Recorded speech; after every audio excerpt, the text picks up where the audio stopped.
بادشاہ ڈلانگ بڑے مزے سے پلنگ پر نیم دراز ہو گیا تھا۔ اتنے میں لمبی داڑھی والا شاہی نجومی ہاتھ میں پوتھی لیے داخل ہوا۔ اس نے جھک کر 3 بار سلام کیا اور ادب سے کھڑا ہو گیا۔ ڈلانگ نے کہا، ذرا ستاروں کا حساب لگاؤ اور بتاؤ کہ ہمارے سیارے پر اس وقت کن کن ستاروں کا اثر پڑ رہا ہے۔ بوڑھے نجومی نے فوراً پوتھی نکالی اور پتھر کی سلیٹ پر کچھ آڑی ترچھی سی لکیریں بنائی اور پھر ایک دم سے چونک کر بولا، حضور ڈلانگ، آپ کے بیڈ روم میں کوئی دوسرا انسان موجود ہے؟ ڈلانگ جلدی سے بستر سے اٹھ کر بیٹھ گیا۔ یہ تم کیا کہہ رہے ہو شاہی نجومی؟ یہاں سوائے تمہارے دوسرا کوئی انسان نہیں ہے۔ نجومی بولا، حضور ڈلانگ، میرا ذائچہ بتا رہا ہے کہ اس کمرے میں کوئی تیسرا انسان بھی سانس لے رہا ہے۔ ماریا تو یہ سنتے ہی گھبرا گئی، کہیں یہ کم وقت اس کو دیکھ نہ لے۔ تیزی سے بیڈ روم میں سے باہر نکل گئی۔ ڈلانگ نے غصے سے کہا، ذرا غور سے ذائچہ دیکھو، یہاں مجھے تو کوئی تیسرا انسان دکھائی نہیں دیتا۔ اب جب نجومی نے ذائچے کو دیکھا تو وہاں تیسرا انسان غائب تھا۔ کچھ شرمندہ سا ہو کر بولا، حضور ڈلانگ، اب وہ انسان یہاں نہیں ہے۔ بادشاہ ڈلانگ نے شاہی نجومی کو جھڑک دیا، بیکار باتیں مت کیا کرو، تم اب بوڑھے ہو گئے ہو، تمہارا دماغ تمہارے بس میں نہیں رہا۔ اگر پھر کبھی اس قسم کی بہکی بہکی باتیں کی نا تو میں تمہاری جگہ کسی دوسرے نوجوان نجومی کو رکھ لوں گا۔ شاہی نجومی نے ہاتھ جوڑ کر کہا، حضور ڈلانگ، میں وعدہ کرتا ہوں کہ پھر ایسی بات ہرگز نہیں کروں گا۔ یہ گفتگو ماریا نے بھی سن لی، جو بیڈ روم کے دروازے کے دوسری جانب کھڑی تھی۔ اب وہ بلا جھجک اندر آ گئی۔ وہ خوب جانتی تھی کہ اگر اب نجومی کو اپنے ذائچے پر وہ نظر آ بھی گئی تو وہ ڈلانگ سے تو اس کا ذکر نہیں کرے گا، اور ایسا ہی ہوا۔ ماریا کے اندر آنے کے بعد جب شاہی نجومی نے دوسری بار ذائچے پر نگاہ ڈالی تو ذائچہ تو صاف صاف بتا رہا تھا کہ بیڈ روم میں ایک غیبی انسان موجود ہے اور سانس لے رہا ہے، مگر شاہی نجومی نے ڈلانگ کو بالکل نہ بتایا۔ اسے کیا ضرورت تھی کہ بتا کر اپنے اوپر مصیبت نازل کرتا۔ ڈلانگ نے پوچھا، اچھا اب یہ بتاؤ کہ ہمارے سیارے پر کن کن ستاروں کا اثر پڑ رہا ہے؟ نجومی بولا، حضور ڈلانگ، اس وقت ہمارے سیارے پر کچھ منحوس ستاروں کے اثرات پڑ رہے ہیں، مگر یہ کوئی تشویش کی بات نہیں ہے، چند روز میں یہ اثرات ختم ہو جائیں گے۔ ڈلانگ نے کہا، کیا ان اثرات کو ہمیشہ کے لیے ختم نہیں کیا جا سکتا؟ بوڑھا نجومی کہنے لگا، حضور ڈلانگ، کل سے شاہی محل کے سب سے اونچے برج پر تانبے کی ایک تار کیسر میں بھگو کر لگا دیجیے گا اور پھر ستاروں کے منحوس اثرات ختم ہو جائیں گے۔ بادشاہ ڈلانگ کھنجر سے سیب کاٹنے لگا اور پھر ایک کاش اپنے منہ میں ڈال کر بولا، اور میرے دشمنوں کا کیا حال ہے؟ نجومی نے ایک بار پھر سے سلیٹ پر بنے ہوئے ذائچے پر نظر ڈالی اور کہا، حضور ڈلانگ، آپ کے دشمن زمین کے اندر تڑپ رہے ہیں۔ ڈلانگ نے ایک کہکا لگایا اور ہاتھ کے اشارے سے کہا، اب تم جاؤ جاؤ۔ شاہی نجومی نے سر جھکایا اور خاموشی سے اپنی پوتھی سنبھالے باہر نکل گیا۔ ماریا کو خیال آیا کہ یہ نجومی ہی بتا سکتا ہے کہ امبر ناگ اور کیٹی کہاں ہے، کیونکہ بادشاہ ڈلانگ انہی کو اپنا دشمن سمجھتا ہے اور اس نے ہی انہیں کسی خفیہ جگہ پر چھپا رکھا ہے۔ ماریا بھی چھپکے سے شاہی نجومی کے پیچھے پیچھے چلنے لگی۔ شاہی نجومی شاہی محل کی دوسری منزل کے آخری کمرے میں رہتا تھا۔ وہ اپنے کمرے میں داخل ہو گیا۔ ماریا اس کے ساتھ تھی۔ نجومی کے کمرے میں میز، کرسی، پلنگ لگا تھا۔ کھڑکی میں ستاروں کو دیکھنے والی دوربین لگی تھی۔ میز پر ایک بڑا سا گلوب پڑا تھا۔ شاہی نجومی نے ذائچے کی سلیٹ تپائی پر رکھی تو ایک بار پھر اس کی نظر اس پر گئی۔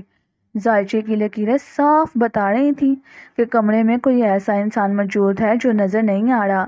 شاہی نجومی نے سلیٹ الٹی کر دی اور گردن گھما کر پوچھا، تم کون ہو؟ ماریا خاموش رہی۔ اس کے ذہن میں ایک اسکیم تیار ہو رہی تھی۔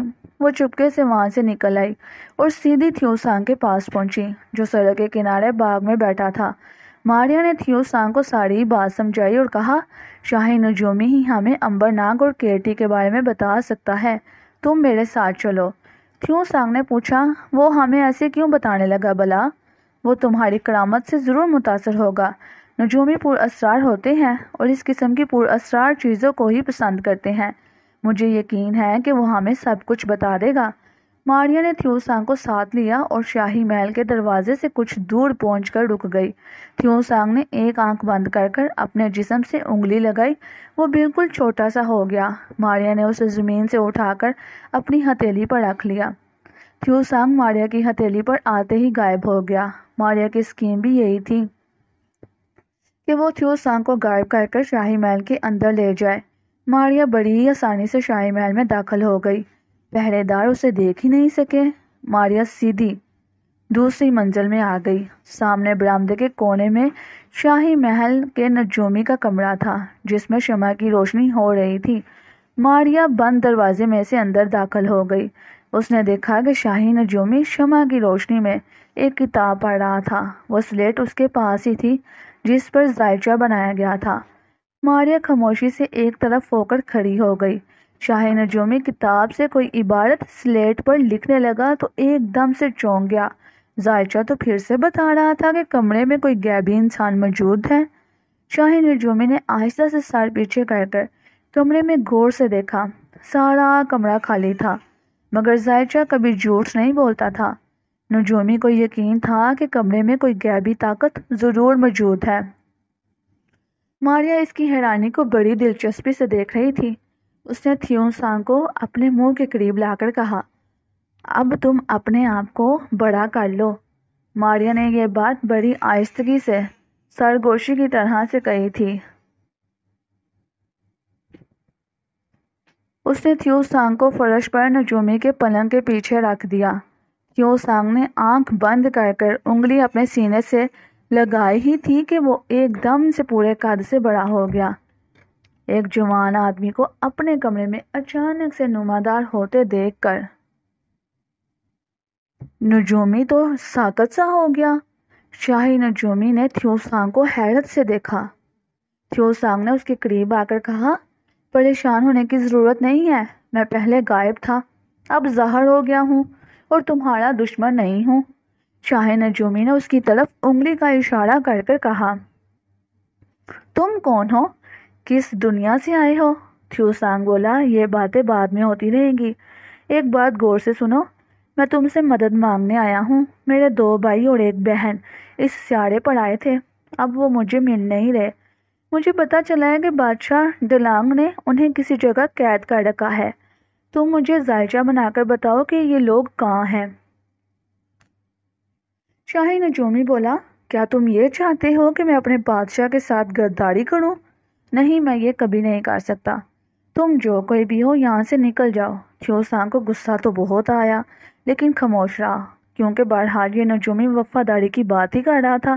تھیو سانگ نے کہا، اگر تم مجھے زائچہ بنا دو تو میں تمہیں ایک ایسی کرامت دکھاؤں گا جو تم نے پہلے کبھی نہیں دیکھی ہوگی۔ وہ کیا ہے؟ شاہی نجومی نے شوق سے پوچھا تھا۔ تھیو سانگ نے ایک آنکھ بند کر کے کہا، مجھ سے ہاتھ ملاؤ۔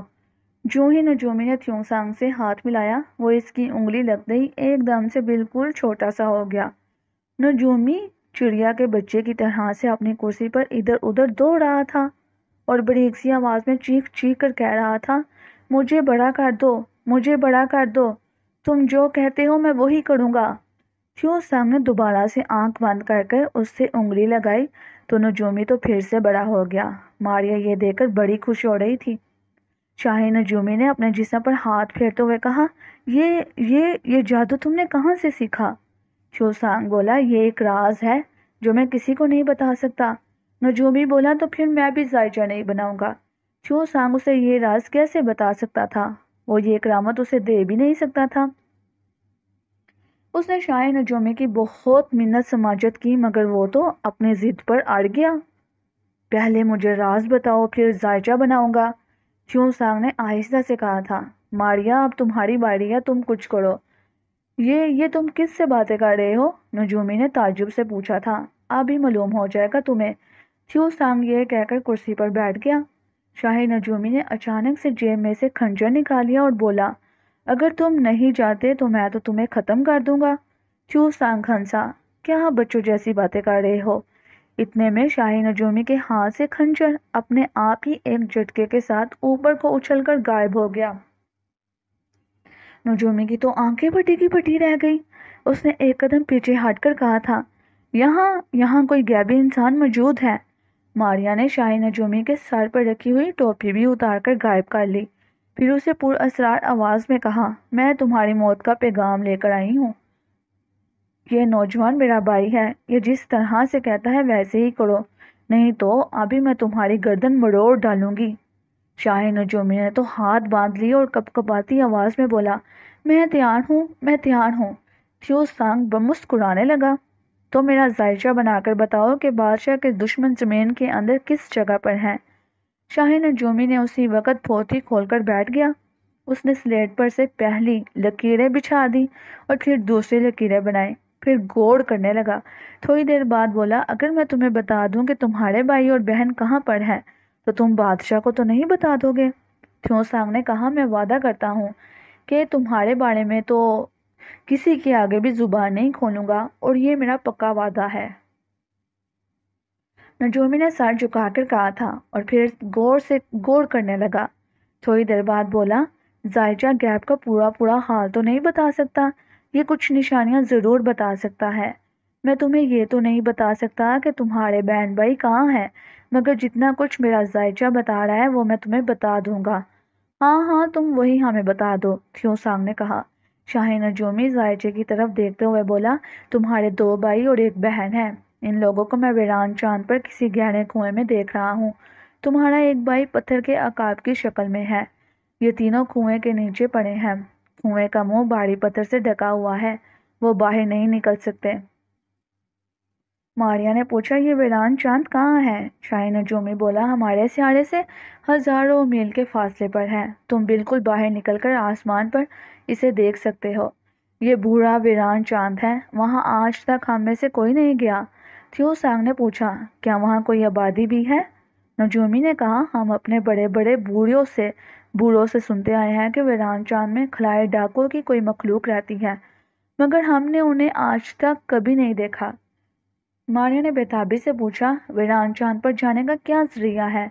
نجومی نے کہا، تم تو غائب حالت میں ہو، اڑ کر جا سکتی ہو۔ تھیو سانگ نے کہا، ہمیں اپنے بہن بھائیوں کو وہاں سے نیچے بھی تو لانا ہے۔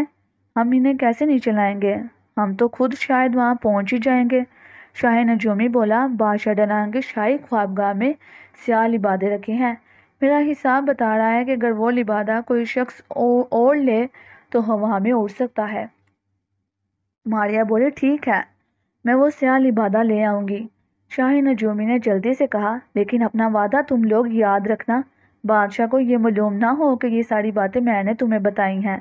تھیو سانگ نے کہا، تم بالکل فکر نہ کرو، ہم تمہارا نام بالکل زبان پر نہیں لائیں گے۔ پھر تھیو سانگ نے ماریا سے کہا، ماریا، تم بادشاہ ڈلانگ کی خوابگاہ میں جاؤ اور سیاہ لبادے کو تلاش کر لے آؤ، میں اسی جگہ تمہارا انتظار کروں گا۔ ماریا بہت اچھا کہہ کر وہاں سے چلے گئی۔ بادشاہ کے بیڈ روم میں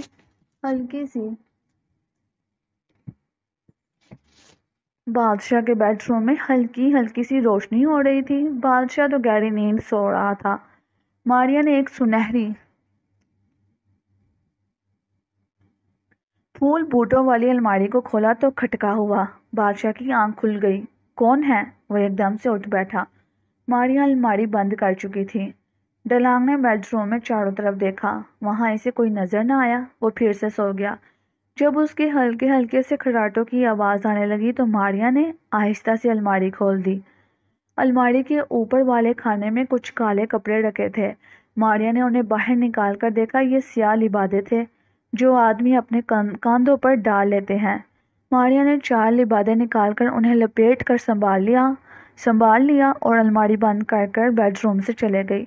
یہاں سے نکل کر وہ سیدھی شاہی نجومی کے کمرے میں پہنچی اور نجومی کو وہ لبادے دکھائے۔ اس نے کہا، یہی وہ سیاہ لبادے ہیں جو انسان کو خلا میں سے اڑا سکتے ہیں۔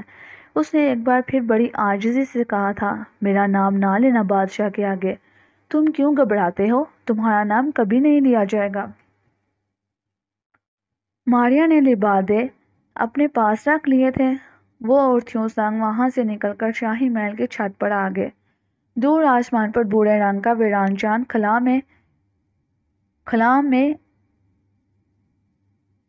خلا میں تھا۔ ماریا نے کہا، اگر اس نجومی کا ذائچہ ٹھیک بول رہا تھا تو امبر ناگ اور کیٹی اس چاند پر ہوں گے۔ چیو سانگ بولا، میں خلائی نجومیوں کو جانتا ہوں۔ ان لوگوں کے ذائچے کبھی جھوٹ نہیں بولتے، ان کے اندازے بالکل درست ہوتے ہیں۔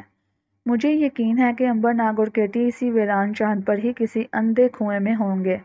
ماریا نے کہا، مگر ناگ کیسے پتھر کا عقاب بن گیا؟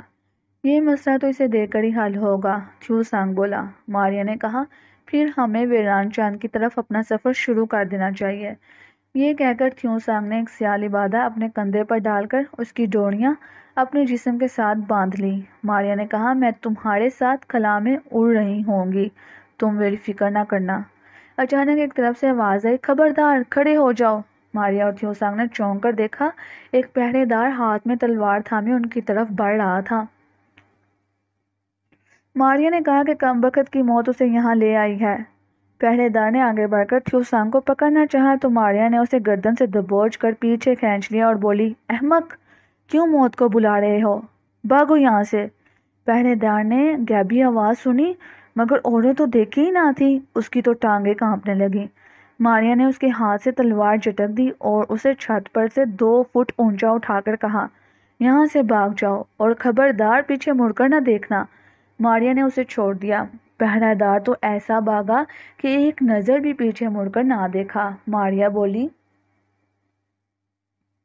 تھیو سانگ، ویران چاند کا سفر شروع کرو۔ تھیو سانگ بولا، میں اچھلتا ہوں، شاید اس طریقے سے ہوا میں یہ لبادہ مجھے اڑا لے۔ تھیو سانگ نے چھت کے کنارے پر کھڑے ہو کر اوپر کو چھلانگ لگائی تو وہ ہوا میں اڑنے لگا۔ ماریا اس کے ساتھ ساتھ تھی۔ تھیو سانگ بولا، اس کا رخ ویران چاند کی طرف ہو رہا ہے۔ ماریا نے کہا کہ معلوم ہوتا ہے اسے چاند کی طرف سیٹ کیا گیا ہے۔ ضرور امبر ناگ اور کیٹی کو یہ مکار ڈلانگ ہی ویران چاند پر چھوڑ کر آیا ہوگا۔ تھیو سانگ بولا، لبادے کی رفتار تیز ہو رہی ہے ماریا، یہ تو اچھی بات ہے۔ تھیو سانگ سیاہ لبادے میں چھپا انتہائی برق رفتاری یعنی بجلی جیسی تیزی کے ساتھ خلا میں ویران چاند کی طرف اڑا جا رہا تھا۔ ماریا اس کے ساتھ ساتھ خلا میں اڑ رہی تھی۔ شاہی محل اور پھر سیارہ سینہ تھون بہت پیچھے رہ گیا تھا، ان کی رفتار اور تیز ہو گئی تھی۔ سیارہ سینہ تھون کے حلقے سے نکلتے ہی رات ختم ہو گئی۔ اب ایک طریق سا خلا ان کے سامنے تھا جس میں برا چاند بڑے دھیمے دھیمے سے چمک رہا تھا۔ کتنی ہی دیر تک خلا میں اڑتے رہنے کے بعد آخر وہ ویران چاند کے قریب پہنچ گئے۔ چاند بڑا ہوتے ہوتے اتنا بڑا ہو گیا کہ اب تھیو سانگ اور ماریا کو اس کی گولائی نظر آ رہی تھی۔ ان کے نیچے چاند کی پتھریلی ویران زمین ایک سنسان سے میدان کی طرح سے نظر آنے لگی، جہاں جگہ جگہ زمین میں گڑے پڑے تھے اور اونچی نیچی پہاڑیاں اور گہری گھاٹیاں پھیلی ہوئی تھیں۔ تھیو سانگ نے ماریا سے کہا، اگر ڈلانگ خود امبر ناگ اور کیٹی کو یہاں لایا تھا تو اس کا مطلب ہے کہ چاند پر فضا موافق ہے۔ ماریا بولی، ہم ویران چاند کی فضا میں داخل ہو چکے ہیں تھیو سانگ، دیکھو ہمیں سانس لینے میں ذرا سی بھی تکلیف محسوس نہیں ہو رہی۔ تھیو سانگ بولا، نیچے تو گہری گہری گھاٹیاں ہیں، مجھے تو یہاں کوئی خلائی ڈاکوؤں کی مخلوق دکھائی ہی نہیں دے رہی، میں نیچے اترا ہوں ماریا۔ اوکے تھیو سانگ مسکرا کر کہا، یہ تم نے انگریزی میں کیوں کہا؟ ماریا نے ہنس کر کہا، کبھی کبھی میں انگریزی بول لیا کرتی ہوں۔ تھیو سانگ بولا، اوکے، اور وہ دونوں ہنستے ہوئے ویران چاند کی ایک گہری گھاٹی میں اتر گئے۔ تھیو سانگ نے ویران چاند کی زمین پر سے پتھر کا ایک ٹکڑا اٹھا کر اسے بڑے غور سے دیکھا۔ وہ چاند کے جس حصے پر اترے تھے وہاں تو دن کی روشنی پھیلی تھی۔ ماریا نے پوچھا، کیا اس پتھر میں کوئی خاص بات ہے؟ تھیو سانگ نے پتھر کو پھینک کر کہا، اس میں تو یورینیم کی بڑی مقدار موجود ہے اور اس پتھر سے لگتا ہے کہ اس میں سے یورینیم نکالنے کی کوشش کی گئی ہے۔ ماریا نے کہا کہ اس کا مطلب ہے یہاں کوئی خلائی مخلوق ہے۔ ہاں، کوئی نہ کوئی خلائی مخلوق ضرور یہاں رہتی ہے جو ان پتھروں سے یورینیم نکالتی ہے۔ تھیو سانگ نے کہا۔ ماریا بولی، کہیں یہ وہی خلائی ڈاکو تو نہیں جن کے بارے میں نجومی بتا رہا تھا؟ ہو سکتا ہے۔ اتنا کہہ کر وہ ایک پہاڑی کی چڑھائی چڑھنے لگے۔ کتنی ہی دیر تک وہ چڑھائی چڑھتے رہے۔ جب پہاڑ کی دوسری طرف آئے تو دیکھا کہ سامنے سے ایک اور پہاڑ کھڑا ہے، بیچ میں ایک میدان ہے جہاں بڑے بڑے پتھروں کے ٹکڑے بکھرے ہوئے ہیں۔ تھیو سانگ نے کہا، یہ چاند تو سچ مچ ویران ہے، ہم امبر ناگ کیٹی کو کیسے تلاش کریں گے؟ ماریا نے کہا، میں پہاڑ کی دوسری جانب جا کر دیکھتی ہوں، شاید وہاں کوئی آبادی ہو۔ یہ کہہ کر ماریا ہوا میں اوپر کو اٹھتی چلے گئی۔ پھر وہ پہاڑ کے اوپر اڑنے لگی۔ جب وہ دوسرے پہاڑ کے پار پہنچی تو دیکھا کہ دور تو ایک پہاڑی کی ڈھلان پر بہت بڑے لومڑ کا منہ کھلا ہے۔ ماریا قریب آئی تو معلوم ہوا کہ لومڑ کا چہرہ تو پہاڑ کی چٹان کھود کر بنایا گیا ہے۔ لومڑ کا منہ پورا کھلا تھا۔ اس کے حلق میں ایک بہت بڑے غار کا راستہ تھا جو اندر جا رہا تھا۔ لومڑ کے نکیلے دانت بڑے بڑے ستونوں کی طرح سے باہر کو نکلے ہوئے تھے۔ یہاں موت جیسی خاموشی چھائی ہوئی تھی۔ ماریا نے سوچا کہ اس لومڑ کے منہ کے اندر جا کر دیکھنا چاہیے۔ جو ہی اس نے لومڑ کے منہ میں پاؤں رکھا تو لومڑ کے حلق سے ایک بلند چیخ بلند ہوئی۔ ماریا جلدی سے پیچھے ہٹ گئی۔ اس چیخ کے ساتھ ہی لومڑ کے حلق میں سے نیلی اور سفید آگ کے شعلے باہر کو لپکنے لگے۔ ماریا اوپر کو اٹھ گئی اور تیزی سے واپس تھیو سانگ کے پاس پہنچ کر سارا ماجرا بیان کیا۔ تھیو سانگ بولا، اس کا مطلب ہے کہ یہاں ضرور خلائی مخلوق آباد ہے۔ وہ ابھی یہ کہہ ہی رہا تھا کہ آسمان پر زناٹے کی زو زو زو کی آواز سنائی دی۔ وہ تیزی سے ایک پتھر کے پیچھے ہو گئے۔ انہوں نے دیکھا کہ آسمان پر دو لمبے قد کے آدمی اڑے چلے جا رہے تھے۔ ان کے پیچھے ایک راکٹ بندھا ہوا تھا جس میں سے گیس تیزی سے خارج ہو رہی تھی اور اس کی مدد سے دونوں خلائی آدمی ہوا میں اڑتے جا رہے تھے۔ وہ دونوں تھیو سانگ اور ماریا کے سروں کے اوپر سے گزر گئے۔ یہی وہ مخلوق ہے جو اس غار میں رہتی ہوگی، ماریا نے کہا۔ تھیو سانگ بولا، لومڑ کے منہ میں خفیہ الارم لگا ہوا تھا جو کسی بھی غیر مخلوق کی آمد پر چیخ اٹھتا ہے۔ ماریا نے کہا، ہو سکتا ہے کہ ان لوگوں نے امبرناک کیرتی کو اپنے غار میں بند رکھا ہو۔ تھیو سانگ کہنے لگا، اس کا پتہ تو تم ہی چلا سکتی ہو کیونکہ تمہیں کوئی بھی نہیں دیکھ سکے گا۔ اس طرح سے باتیں کرتے کرتے وہ پہاڑ کا پتھریلا میدان عبور کر کر سامنے والی پہاڑی کی اس غار کے بالکل قریب پہنچ گئے جہاں بہت بڑے لومڑ کا منہ کھلا تھا۔ ماریا نے کہا، یہ ہے وہ لومڑ جس کے حلق میں سے آواز آتی ہے۔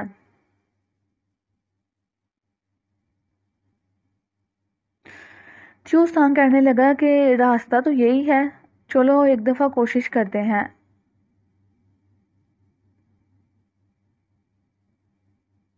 لیکن اس دفعہ پھر سے اندر پاؤں رکھنے سے پھر سے وہی لومڑ نے آواز نکالی اور اس کے ساتھ ہی تھیو سانگ جلدی سے ایک پتھر کی اوٹ میں چلا گیا۔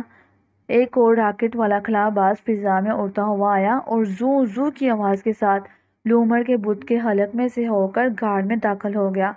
تھیو سانگ بولا، ماریا، ہم دونوں کو اندر جانا ہوگا۔ اس کا طریقہ وہی ہوگا جس سے میں چھوٹا ہو جاتا ہوں۔ تم مجھے اپنے ہاتھ میں اٹھا لو، اس طرح سے میں تمہارے ساتھ غائب ہو جاؤں گا اور اندر چل کر دیکھیں گے کہ یہ کون لوگ ہیں۔ ماریا نے کہا، لومڑ چیخ اٹھے گا اور پھر اندر سے آگ کے شعلے نکلیں گے۔ مجھے تو کچھ نہیں ہوگا، ان شعلوں سے کہیں تمہیں کوئی نقصان نہ پہنچ جائے۔ تھیو سانگ نے مسکرا کر کہا، ماریا، شاید تم بھول گئی ہو کہ میں صرف اسی صورت میں ہلاک ہو سکتا ہوں کہ میرے ہاتھ کی کوئی انگلی کاٹ دی جائے۔ یہ لوگ مجھ پر کوئی اثر نہیں کر سکتے۔ یہ کہہ کر تھیو سانگ نے اپنے آپ کو چھوٹا کر لیا۔ ماریا نے اسے اٹھا لیا۔ ماریا کو اٹھاتے ہی تھیو سانگ بھی غائب ہو گیا۔ ماریا غار کی طرف بڑھی۔ جو ہی وہ لومڑ کے حلق میں داخل ہوئی، لومڑ کے اندر سے ایک بھیانک چیخ بلند ہوئی، مگر ماریا نہ رکی۔ وہ ہوا میں تیرتی لومڑ کے حلق کے اندر بڑھتی چلے گئی۔ ایک دم سے اس غار نما حلق میں سے آگ کے شعلے بھڑک اٹھے۔ ان شعلوں کی رفتار بہت تیز تھی، مگر ماریا اس میں سے گزر گئی اور اسے کوئی نقصان نہ پہنچا۔ اس نے شعلے سے نکلتے ہی تھیو سانگ کو اپنے منہ کے قریب لا کر پوچھا، اسے تو کوئی نقصان ہی نہ پہنچا؟ تھیو سانگ نے بڑی سی آواز میں کہا، میں بالکل ٹھیک ہوں ماریا، تم ان لوگوں کے درمیان چلو، پتہ کرتے ہیں کہ یہ مخلوق کون ہے۔ لومڑ کا حلق آگے جا کر ڈھلانی راستے میں بدل گیا۔ ماریا زمین سے 15 فٹ بلند ہو کر پتہ کر رہی تھی۔ اس کی رفتار بہت ہی دھیمی تھی۔ غار میں ابھی تک اسے کوئی خلائی آدمی نظر نہیں آیا تھا۔ غار ختم ہوا تو اس نے 4 خلائی سپاہیوں کو دیکھا کہ ہاتھ میں خلائی گنیں لیے غار کے دروازے کی طرف بھاگ رہے تھے۔ ماریا نے ان پر کوئی توجہ نہیں دی اور آگے بڑھتی چلے گئی۔ ایک اونچا سا دروازہ آ گیا جو کھلا تھا۔ ماریا اندر گئی تو اس نے دیکھا کہ ایک جگمگاتا ہوا سا سفید کمرہ ہے جہاں چاندی جیسی سفید کرسیوں پر کچھ خلائی لوگ بیٹھے ہیں۔ ان کے درمیان ایک خلائی آدمی بڑی کرسی پر بیٹھا ہے۔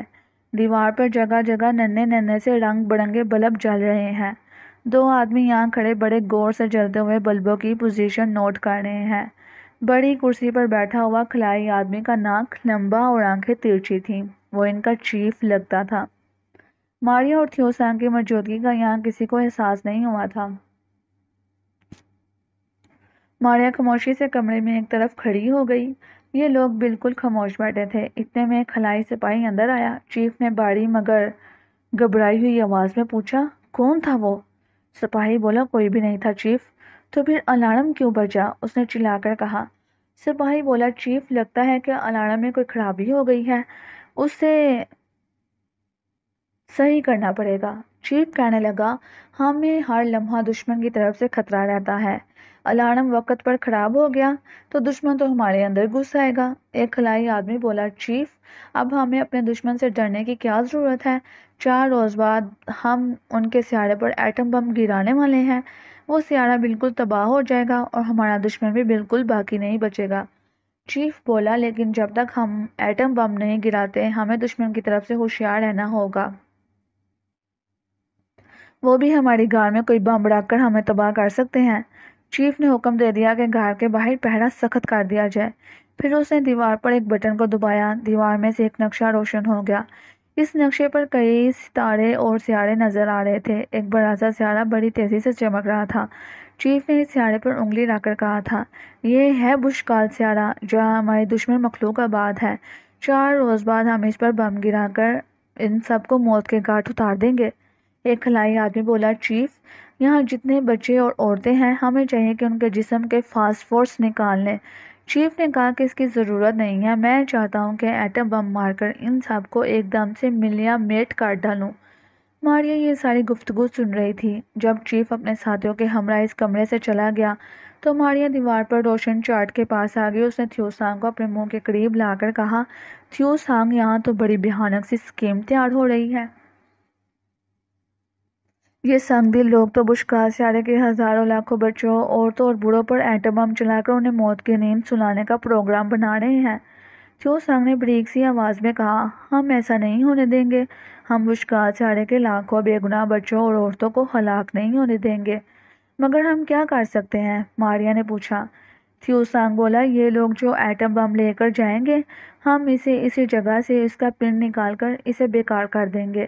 ماریا نے کہا کہ اس سے کیا ہوگا؟ یہ لوگ دوسرا ایٹم بم گرا دیں گے۔ تھیو سانگ بولا، ہم ان کے سارے ایٹم بموں کا ذخیرہ ہی تباہ کر دیں گے۔ یہ بڑا اچھا خیال ہے۔ میں اس جگہ کو تلاش کرتی ہوں جہاں انہوں نے ایٹم بم بنا کر رکھے ہوئے ہیں۔ یہ کہہ کر ماریا دروازے میں سے گزرتی دوسری طرف آ گئی۔ یہاں ایک لمبی سی گلی تھی جس کی چھت سے روشنی نکل رہی تھی۔ ماریا نے کئی کمرے دیکھے، 2 بند کمروں میں گئی تھی مگر اسے ایٹم بموں کا ذخیرہ نظر نہیں آیا تھا۔ تھیو سانگ نے کہا کہ یہاں کسی جگہ سے امبرناک کیرٹی کی خوشبو بھی محسوس کی ہے تم نے ماریا؟ ماریا نے کہا، ابھی تک تو نہ تو امبر کی خوشبو محسوس ہوئی ہے اور نہ ناگ کی، لیکن نجومی نے کہا تھا کہ یہ لوگ زمین کے اندر ہیں،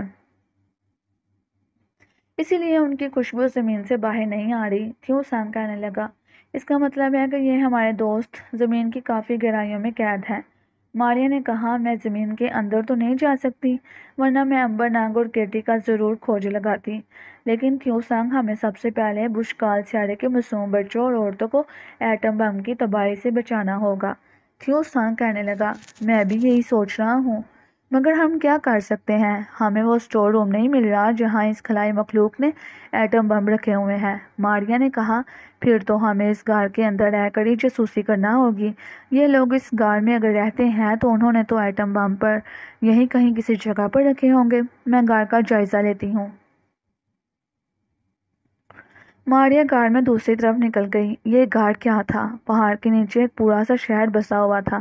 اس شہر میں مکان اور گلیاں بنی ہوئی تھیں۔ اوپر آسمان کی جگہ پہاڑ کی چھت تھی جس میں سے ہر وقت روشنی نکلتی رہتی تھی۔ یہ لمبی خلائی مخلوق صرف مرد ہی مرد تھے، ان میں عورتیں بالکل نہیں تھے۔ ایک جگہ بہت بڑا ہال تھا۔ اس ہال میں بے شمار راکٹ ستونوں کی طرح سے ایک جگہ کھڑے تھے۔ ماریا نے تھیو سانگ سے کہا، معلوم ہوتا ہے یہ لوگ ان راکٹوں کے ذریعے سے دوسرے سیاروں تک سفر کرتے ہیں۔ تھیو سانگ نے کہا، ہاں لیکن ان کا نیوکلیئر ایمبونیشن کہاں ہے؟ کم بخت وہ کہیں نظر نہیں آتا۔ صاف لگ رہا ہے کہ انہوں نے سارا ایٹم بموں کا ذخیرہ زمین کے اندر کسی جگہ چھپا رکھا ہے۔ ماریا حال کمرے سے نکل آئی۔ وہ ایک گلی میں سے گزرنے لگی۔ گلی کے کونے پر اس نے دیکھا کہ ایک خلائی آدمی دوسرے بوڑھے آدمی کو گھسیٹتے ہوئے لیے جا رہا ہے۔ بوڑھا خلائی آدمی اسے رحم رحم کی بھیک مانگ رہا ہے۔ مجھے نہ مارو، میں کچھ دنوں تک خود ہی مر جاؤں گا۔ مجھے نہ مارو، خلائی آدمی اسے ڈانٹ رہا تھا۔ خاموش خلائی بڈھے، تمہیں پتا نہیں کہ چیف کا حکم ہے کہ کوئی خلائی بوڑھا یہاں زندہ نہیں رہ سکتا؟ ہم تیری تلاش میں تھے، ہمیں پتا چل گیا کہ تو اس مقام میں چھپا ہوا تھا۔ بوڑھا خلائی آدمی زاروں کی طرح رو رہا تھا اور بار بار سے رحم کی اپیل کر رہا تھا، لیکن ظالم خلائی آدمی پر تو کوئی اثر نہیں ہو رہا تھا۔ وہ بوڑھے کو گلی کے دروازے پر لے آیا۔ اس نے بوڑھے کو زمین پر دھکا دے کر گرا دیا اور بولا، میں تیری بوڑھی لاش لے کر چیف کے پاس جاؤں گا تو مجھے بڑا انعام ملے گا۔ یہ کہہ کر خلائی آدمی نے اپنی پیٹی میں سے خلائی گن نکال کر بوڑھے پر تان دی۔ یہ منظر ماریا سے دیکھا نہیں گیا۔ اس نے بوڑھے کو بچانے کا فیصلہ کر لیا۔ جو ہی خلائی آدمی نے بوڑھے پر گولی چلانی چاہی، تیزی سے وہ آگے بڑھی اور خلائی آدمی کے ہاتھ میں سے خلائی گن نوچ لی۔ خلائی آدمی نے جب دیکھا کہ گن اس کے ہاتھ سے غائب ہو گئی ہے تو وہ تو ششدر ہو کر رہ گیا۔ وہ ادھر ادھر تکنے لگا۔ اس نے چلا کر کہا، دشمن مخلوق آ گئی ہے۔ یہ کہہ کر وہ ایک طرف کو بھاگا۔ ماریا نہیں چاہتی تھی کہ یہ جا کر چیف کو خبر دے، چنانچہ ماریا نے پیچھے سے گن فائر کر دی۔ گن میں سے بڑی لکیر جیسی روشنی نکلی اور سیدھی بھاگتے ہوئے خلائی آدمی کی پیٹھ پر لگی اور اس کا نچلا دڑ غائب ہو گیا اور اوپر والا دڑ پتھر بن کر وہیں ٹھنڈا ہو گیا۔ خلائی بوڑھا یہ سب کچھ پھٹی پھٹی آنکھوں سے دیکھ رہا تھا۔ ماریا نے ایک طرف جا کر تھیو سانگ سے کہا، تھیو سانگ، اب تمہارا کام شروع ہوتا ہے۔ تم بڑے سائز کے ہو کر اس بوڑھے کے پاس جاؤ اور اس کی ہمدردی حاصل کرو۔ ماریا نے تھیو سانگ کو نیچے رکھ دیا۔ تھیو سانگ نے آنکھ بند کر کر انگلی اپنے جسم سے لگائی اور ایک دم سے بڑا ہو گیا۔ وہ گلی کے ایک مکان کی اوٹ میں تھا۔ اس نے ماریا کے ہاتھ سے گن لی اور لپک کر بوڑھے کے پاس آیا اور بولا، میں نے تمہاری جان بچا لی ہے بابا، اب جلدی سے کہیں جا کر چھپ جاؤ، کہیں کوئی دوسرا آدمی تمہیں پکڑ کر نہ لے جائے۔ بوڑھا خلائی آدمی تھیو سانگ کو تعجب سے تک رہا تھا۔ آہستہ سے زمین پر سے اٹھا اور تھیو سانگ کی طرف دیکھ کر بولا، تم اس سیارے کی مخلوق نہیں ہو، تم کہاں سے آئے ہو؟ تھیو سانگ نے کہا، پہلے تو کسی جگہ جا کر تم چھپ جاؤ، پھر تم سے باتیں کروں گا۔ بوڑھا خلائی کہنے لگا، یہ لوگ مجھے وہاں سے بھی ڈھونڈ نکالیں گے، یہ مجھے زندہ نہیں چھوڑیں گے، یہاں کوئی بوڑھا زندہ نہیں رہتا۔ پھر اس نے پیچھے دے کر کہا، سپاہی کا آدھا دڑ وہیں پڑا ہے، اس کو دے کر دوسرے سپاہی یہاں آ جائیں گے، اس کے دڑ کو ضائع کر دو۔ تھیو سانگ نے پوچھا، میں اسے کیسے ضائع کروں؟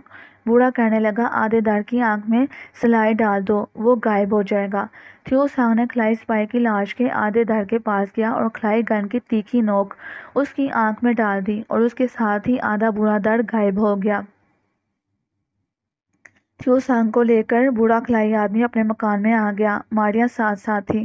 مکان چھوٹا سا تھا۔ تھیو سانگ نے کہا، بابا، یہاں تو تم دوبارہ پکڑ لیے جاؤ گے، یہاں تو چھپنے کے لیے کوئی جگہ بھی نہیں ہے۔ بوڑھے نے اپنا سر تھام لیا اور بولا، کیا کروں؟ یہاں سے نکلا تو راستے میں پکڑا جاؤں گا۔ یہ ظالم لوگ بوڑھوں کی جان کے دشمن ہیں۔ چیف خود بوڑھا ہو کر زندہ رہ سکتا ہے، مگر کوئی دوسرا خلائی آدمی جب بوڑھا ہوتا ہے تو اسے ہلاک کر دیا جاتا ہے۔ میں کسی نہ کسی طرح سے جان بچا کر یہاں چھپا تھا کہ مجھے بھی نکال لے گیا یہ سپاہی۔ اگر تم نہ آتے تو میں اب تک مر چکا ہوتا۔ بیٹا، تم کون ہو؟ تم اس سیارے کی مخلوق نہیں ہو، تم کہاں سے آئے ہو؟ تھیو سانگ نے کہا، بابا، میں سیارہ سینہ تھون سے آیا ہوں، مگر پہلے یہ بتاؤ کہ کوئی ایسی جگہ ہے جہاں تم چھپ کر باقی زندگی سکون سے گزار سکو۔ بوڑھا بولا، اگر میں اس گھر کی دنیا سے نکل جاؤں تو سیارے کے جنوب کے جنگل میں کسی جگہ چھپ کر باقی زندگی چین سے بسر کر سکتا ہوں، مگر اس غار سے کوئی بھی آدمی باہر نہیں نکل سکتا۔ تھیو سانگ نے کچھ سوچ کر کہا، میں تمہیں اس غار سے باہر نکال دوں گا۔ وہ کیسے؟ بوڑھے نے حیرت سے کہا تھا، غار پر تو سخت پیڑا ہوتا ہے، وہ لوگ مجھے دیکھ لیں گے اور میرے ساتھ تمہاری بھی جان جائے گی۔ نہیں بیٹا، تم مجھے اسی جگہ مرنے کے لیے چھوڑ دو۔ تھیو سانگ کہنے لگا، بابا، میں تمہیں اپنی جیب میں چھپا کر لے جاؤں گا۔ بوڑھا بولا، بیٹا، مجھ سے مذاق نہ کرو، میں پہلے ہی بہت غم زدہ ہوں۔ تھیو سانگ نے بڑے اطمینان سے بوڑھے کو اعتماد میں لیتے ہوئے کہا، بابا، میرے پاس ایک جادو ہے جس کی مدد سے میں تمہیں اتنا چھوٹا کر دوں گا کہ تم میری جیب میں چھپ جاؤ گے، بس پھر میں تمہیں یہاں سے نکال لے جاؤں گا۔ خلائی بوڑھا کچھ دیر تک تھیوسانگ کی شکل دیکھتا رہا، پھر بولا، مجھے یقین نہیں آ رہا۔ اتنے میں گلی میں شور بلند ہوا۔ بوڑھے نے گھبرا کر کہا، دوسرے سپاہی آ گئے ہیں، انہیں پتہ چل گیا کہ یہاں میں چھپا بیٹھا ہوں، اب مجھے موت کے منہ سے کوئی نہیں بچا سکتا۔ تھیوسانگ نے کہا، میں تمہیں چھوٹا کرنے لگا ہوں، تیار ہو جاؤ۔ اس کے ساتھ ہی تھیوسانگ نے آنکھ بند کر بوڑھے کے کاندھے سے انگلی لگا دی۔ خلائی بوڑھا تو بالکل ننھا سا بن گیا۔ ماریا نے کہا، تم نے بہت اچھا کیا تھیوسانگ۔ تھیوسانگ بولا، باہر دشمن آ گیا، میں خود بھی چھوٹا ہو رہا ہوں، تم ہم دونوں کو اپنے ہاتھوں میں اٹھا لینا تاکہ ہم دونوں غائب ہو جائیں۔ خلائی بوڑھا چھوٹا ہو کر بوکھلا گیا تھا اور ننھے ننھے سے ہاتھوں سے اپنے جسم کو ٹٹول رہا تھا۔ تھیوسانگ نے دوسری بار انگلی لگا کر خود کو بھی چھوٹا کر لیا۔ اس وقت دروازے پر کسی نے گن سے فائر کیا اور دروازہ ٹوٹ کر گر پڑا۔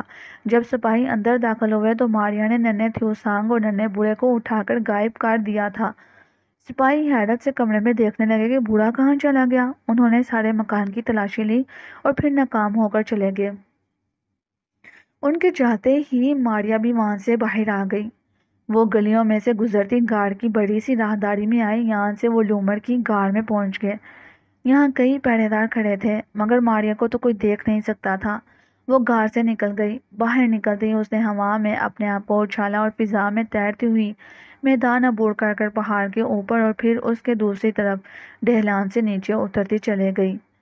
گھنے جنگل کے ایک درخت کے نیچے آ کر رک گئی اور زمین پر اتر آئی۔ اترنے کے ساتھ ہی ماریا نے تھیوسانگ سے کہا، وہ خود بھی اپنے اصل قد میں آ جائے اور بوڑھے کو بھی بڑا کر دے۔ تھیوسانگ نے ایسا ہی کیا، پہلے وہ خود بڑا ہو گیا اور اس کے بعد بوڑھے کو بڑا کر دیا۔ بوڑھا تو بیچارہ ابھی تک سے بوکھلایا ہوا تھا۔ تھیوسانگ نے اسے تسلی دی اور کہا، یہ تو صرف ایک سائنسی فارمولا تھا جس پر عمل کرتے ہوئے میں نے تمہیں بھی چھوٹا کر دیا تھا اور خود بھی چھوٹا ہو گیا تھا۔ بوڑھا بولا، مگر ہم ہوا میں کیسے اڑتے رہے؟ یہ بھی اسی سائنسی فارمولے کا کرشمہ تھا۔ اب تم یہ بتاؤ کہ یہ کون سی جگہ ہے جہاں تم کو چھپا دیا جائے تاکہ تم باقی کی زندگی ان خونخوار لوگوں کی نگاہوں سے بچ کر گزار سکو۔ بوڑھے نے جنگل میں چاروں طرف نگاہ دہرائی اور بولا، اس جنگل کے بعد ایک دوسرا جنگل ہے، وہاں زمین کے اندر تانبے کی ایک پرانی سی کھان ہے جو اب کئی برسوں سے ویران ہو چکی ہے، میں وہاں پناہ لے سکتا ہوں۔ انہوں نے جنگل میں چلنا شروع کر دیا۔ دوپہر کے بعد وہ دوسرے جنگل میں پہنچ گئے۔ تانبے کے جس کان کے بارے میں بوڑھے نے بتایا تھا وہ جنگلی جھاڑیوں اور درختوں میں چھپی ہوئی تھی۔ اس کا دروازہ ایک سوراخ ہی رہ گیا تھا۔ بوڑھے نے کہا، یہ کان کا دروازہ ہے، میں اسے اندر سے جنگلی جھاڑیوں اور درختوں کی شاخوں سے بند کر لوں گا۔ تھیوسانگ اور ماریا اس بوڑھے خلائی انسان کے ہمراہ تانبے کی کان میں داخل ہو گئے۔ کان ویران تھی، جگہ جگہ سے پانی چھت سے ٹپک رہا تھا۔ لکڑی کے کئی ستون ڈھہ چکے تھے۔ کئی کان کے اندر پہاڑوں کی چھت کے خفیہ سوراخوں میں سے دھیمی دھیمی روشنی آ رہی تھی۔ کان کے کافی اندر جا کر بوڑھے خلائی انسان نے ایک جگہ بیٹھتے ہوئے کہا تھا، بس یہ جگہ زندگی گزارنے کے لیے ٹھیک رہے گی۔ میرے بیٹے، اب تم جا سکتے ہو، تمہارا بہت بہت شکریہ۔ تھیوسانگ نے کہا، بابا، میرا بھی اس سیارے پر کوئی نہیں ہے۔ میں نے تمہیں بتایا نہیں کہ اس سیارے کے لوگ میرے بھی دشمن ہیں اور وہ مجھے بھی موت کے گھاٹ اتار دینا چاہتے ہیں کیونکہ میں سینہ تھون کے بادشاہ کا رشتہ دار ہوں اور یہاں امن کا پیغام لے کر آیا تھا۔ پھر کیا ہمارے چیف نے امن کا پیغام قبول نہیں کیا؟ بوڑھے نے پوچھا۔ نہیں، بلکہ الٹا اس نے مجھے مار ڈالنے کا حکم دیا کہ اگر میرے پاس سائنسی فارمولا نہ ہوتا تو میں تو کب کا مر گیا ہوتا۔ بوڑھے نے کہا، اچھا، اگر یہ بات ہے تو بیٹا تم بھی میرے ساتھ اس کان میں پڑے رہو، تمہارے ساتھ میرا بھی دل لگ جائے گا۔ تھیوسانگ نے کہا، اچھا بابا، تم آرام کرو، میں تمہارے لیے جنگل سے کچھ کھانے کو لاتا ہوں۔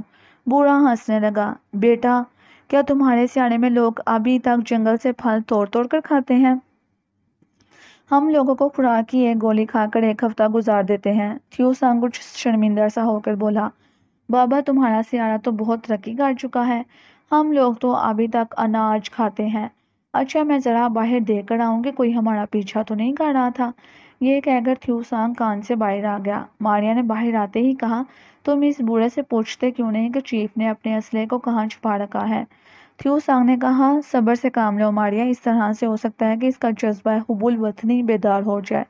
اور وہ مجھے کچھ نہ بتائے، میں آہستہ آہستہ طریقے سے پوچھوں گا۔ ابھی ویسے بھی یہ لوگ 4 دن کے بعد ایٹم بم گرانے والے ہیں۔ ماریا کہنے لگی، بہرحال تمہیں دیر نہیں کرنی چاہیے۔ وہ رات ماریا اور تھیو سانگ نے وہی تانبے کی کان میں بوڑھے کے ساتھ گزار دی۔ دوسرے دن تھیو سانگ نے بوڑھے کو صاف صاف بتا دیا کہ اسے معلوم ہوا ہے کہ چیف کسی دوسرے سیارے بشکال پر ایٹم بم گرا کر وہاں لاکھوں بے گناہ بچوں اور عورتوں کو موت کے گھاٹ اتار دے گا۔ بوڑھے نے افسوس کے ساتھ کہا، یہ تو بڑا ظلم ہے۔ تھیو سانگ بولا، یہی تو میں بھی کہتا ہوں۔ اگر مجھے پتا چل جائے کہ چیف نے ایٹم بم کہاں چھپایا ہوا ہے تو میں تو اسے فوراً ضائع کر دوں تاکہ بے گناہ بچوں کا نہ حق خون خراب نہ ہو۔ بوڑھا بولا، چیف بڑا چلاک ہے۔ اس کے پاس اس وقت 4 ایٹم بم ہیں جو بے حد خطرناک ہیں۔ یہ چاروں بم ایک چھوٹے سے مصنوعی سیارے میں بند کر کر اس نے اس سیارے کی زمین کے گرد چھوڑ رکھے ہیں تاکہ وہاں محفوظ رہیں۔ تم خلا میں مصنوعی سیارے تک کیسے پہنچ سکتے ہو؟ ماریا یہ سن کر حیران ہوئی۔ تھیو سانگ بھی بڑا حیران ہوا کہ واقعی چیف نے تو بڑی عجیب سی اسکیم لڑائی تھی۔ ان کے تو تصور میں بھی نہیں آ سکتا تھا کہ 4 ایٹم بم کسی مصنوعی سیارے میں بند کر کر فضا میں چھوڑ رکھے ہوں گے۔ بوڑھا کہہ رہا تھا، جس روز چیف کے خلاباز بشکال پر ایٹم بم گرانے جائیں گے تو وہ سب سے پہلے خلا میں مصنوعی سیارے کے قریب جا کر اس میں سے بم نکالیں گے، پھر آگے روانہ ہوں گے۔ کیا تم مصنوعی سیارے پر جا سکتے ہو؟ نہیں، تم نہیں جا سکتے، تھیو سانگ نے پوچھا۔ اس مصنوعی سیارے کی نشانی کیا ہے؟ بوڑھا بولا، رات کو جب تم آسمان کی طرف دیکھو گے تو تمہیں ایک سفید سے گیند ہمارے سیارے کی زمین کے گرد آہستہ آہستہ سے گھومتا نظر آئے گا۔ یہی وہ مصنوعی سیارہ ہے جس میں ایٹم بم رکھے ہیں۔ تھیو سانگ نے بوڑھے سے کہا کہ وہ یہ ایٹم بم خلا میں ہی تباہ کر دے گا اور اسے اجازت لے کر کان سے باہر آ گیا۔ تھیو سانگ اور ماریا دیر تک مشورہ کرتے رہے۔ آخر وہ اسی نتیجے پر پہنچے کہ انہیں خلا میں پہنچ کر ایٹم بم کو ہر حالت میں تباہ کرنا ہوگا۔ ماریا کہنے لگی، ہمیں یہ سیاہ لبادہ بہت کام دے گا، تم اسے اوڑھ کر خلا میں اڑ سکو گے، میں تمہارے ساتھ ہوں گی۔ اب وہ رات ہونے کا انتظار کرنے لگے۔ وہ اتنی دیر میں جنگل سے نکل کر پہاڑی کے اوپر آ گئے۔ جب رات ہوئی تو انہیں آسمان پر سفید گولا دکھائی دیا جو زمین سے کچھ فاصلے پر خلا میں آہستہ آہستہ سے مغرب کی طرف سفر کر رہا تھا۔ یہی وہ مصنوعی سیارہ ہے ماریا۔ ماریا بھی اس سیارے کو دیکھ رہی تھی، کہنے لگی، تو پھر تو ہمیں انتظار کس بات کا ہے؟ چلو اس کی طرف پرواز کرتے ہیں، جو ہوگا دیکھا جائے گا۔ تھیو سانگ نے سیاہ لبادہ اوڑھ لیا اور زمین سے اچھل کر فضا میں بلند ہو گیا۔ ماریا بھی اس کے ساتھ ہی اڑنے لگی۔ ساری رات وہ فضا میں اڑتے رہے۔ صبح کے وقت وہ مصنوعی سیارے کے پاس پہنچ گئے۔ تھیو سانگ نے دیکھا یہ ایک بہت بڑا سا گولا تھا جو ایلومینیم کا بنا ہوا تھا۔ اس کے اوپر سے 2 ایریل نکلے ہوئے تھے۔ ماریا نے کہا کہ یہ ایریل نیچے سگنل بھیجتے ہوں گے، پہلے انہیں ناکارہ کرنا ہوگا۔ تھیو سانگ اڑتا ہوا مصنوعی سیارے کے اوپر آ گیا اور اس کے اوپر ایک دروازہ تھا جو بند تھا۔ تھیو سانگ نے ماریا سے کہا، پہلے یہ جو ایریل نکلے ہوئے ہیں انہیں الگ کرتا ہوں۔ تھیو سانگ ایریل کے پاس آ کر مصنوعی سیارے پر کھڑا ہو گیا۔ اس نے ایریل کو ہاتھ لگایا تو اسے بجلی کا جھٹکا لگا، وہ اچھل کر پیچھے ہو گیا۔ ماریا تیزی سے آگے آ کر بولی، ٹھہرو، اسے میں اکھاڑتی ہوں۔ ماریا نے ایریل کو ہاتھ سے پکڑ کر اکھاڑ دیا، پھر دوسرے ایریل کو بھی اکھاڑ کر خلا میں پھینک دیا۔ خلا میں چونکہ کوئی شے نیچے نہیں گرتی، اسی لیے دونوں ایریل بھی مصنوعی سیارے کے ساتھ ہی سفر کرنے لگے۔ ماریا دروازے کے پاس آ کر کہا، میں اس دروازے کو بھی کھولتی ہوں، تم پیچھے ہٹ جاؤ۔ ماریا نے دروازے کے الیکٹرانک لاک والی جگہ پر زور سے ہاتھ مارا، لاک ٹوٹ گیا اور مصنوعی سیارے کا دروازہ اپنے آپ آہستہ آہستہ سے اوپر اٹھتا چلا گیا۔ دونوں ایک چھوٹی سی سیڑھی کے ذریعے اندر داخل ہو گئے۔ یہ مصنوعی سیارہ زیادہ نہیں تھا بڑا، 2 آدمیوں کے بیٹھنے کی جگہ بنی تھی۔ تھیو سانگ نے دیکھا کہ فرش کے درمیان میں 4 لمبوترے سے ایٹم بم الگ الگ سٹینڈز پر زنجیروں سے بندھے ہوئے کھڑے ہیں۔ تھیو سانگ خوش ہو کر بولا، یہ ہیں وہ تباہی کے بم جو بشکال سیارے کو جہنم بنانے والے ہیں۔ ہم اسے یہیں خلا میں پھاڑ کر برباد کر دیں گے، کیونکہ اگر اس کے فیوز نکالے گئے تو چیف کے خلاباز انہیں پکڑ کر پھر سے زندہ کر دیں گے۔ ماریا نے کہا، اگر 4 ایٹم بم خلا میں پھٹے تو کیا تم زندہ رہ سکو گے؟ تھیو سانگ بولا، میں ہرگز زندہ نہیں رہ سکوں گا، لیکن میں اسے اس طریقے سے تباہ کروں گا کہ مجھے کوئی نقصان نہ پہنچے۔ وہ کیا طریقہ ہے؟ ماریا نے پوچھا۔ ذرا مجھے بھی تو بتاؤ، تھیو سانگ کہنے لگا، اگر مجھے اس مصنوعی سیارے میں کوئی خلائی واچ مل جاتی ہے تو میں اس مصنوعی سیارے کو اس سے کافی دور خلا میں جا کر اسے ریڈیو ری ایکٹیو لہروں کے ذریعے سے تباہ کرنے میں کامیاب ہو سکتا ہوں۔ انہوں نے مصنوعی سیارے میں خلائی واچ کی تلاش شروع کر دی۔ مصنوعی سیارے میں خلائی واچ ضرور رکھی جاتی ہے جس کی مدد سے نیچے کنٹرول روم والے خلا میں ٹائم کا حساب کتاب رکھتے ہیں۔ تھوڑی سی کوشش کے بعد انہیں چھوٹے سے سائز کی ایک خلائی واچ مل گئی۔ تھیو سانگ نے واچ کو کھول دیا اور اس میں کچھ نئے سے ٹرانسمیٹر لگانے لگا۔ یہ ٹرانسٹر اس نے مشین کے اندر سے نکالے تھے۔ پھر اس نے پینل پر سے مقناطیس کا ایک چھوٹا سا ٹکڑا کاٹ کر ایٹم بم کے ساتھ لگایا اور ایک ٹکڑا اپنی واچ میں رکھ لیا۔ پھر ماریا سے کہنے لگا، ماریا، اب یہ ایٹم بم ٹائم بم بن گئے ہیں۔